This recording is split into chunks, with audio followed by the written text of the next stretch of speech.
Iraqi invasion, U.S. military tactics have switched from boots on the ground to robots in the air.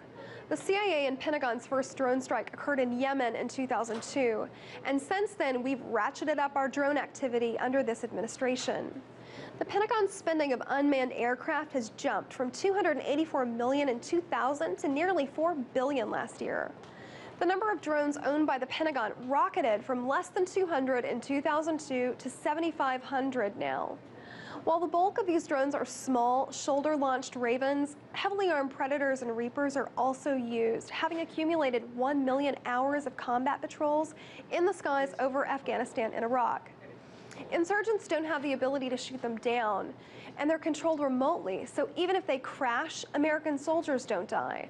This makes them quite popular for the U.S. Drones provide 24-hour patrols over hotspots and gather intelligence by pulling in millions of terabytes in data and hours of video feeds. Right now, Predator and Reaper drones are completing 59 24-hour combat air controls per day, mostly in Afghanistan and Pakistan. The standing order is for the Air Force to increase the number to 65 a day by May of 2014. The staffing demands the military drone use has dramatically increased. We now require nearly 1,700 drone pilots and 1,200 sensory operators to keep up with the U.S. drone activity. General Mike Hostage, commander of Air Force Combat Command, said that the current number of drones patrolling the skies overseas may already be more than the service can afford to maintain.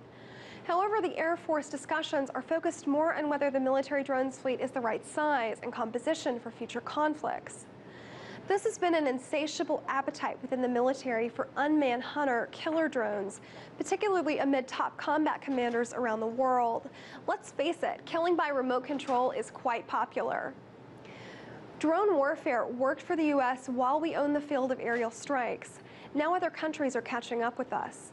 We'll see just how popular the U.S. drone policy remains amid new laws that require clearance for sovereign airspaces. In Washington, Margaret Howell, RT.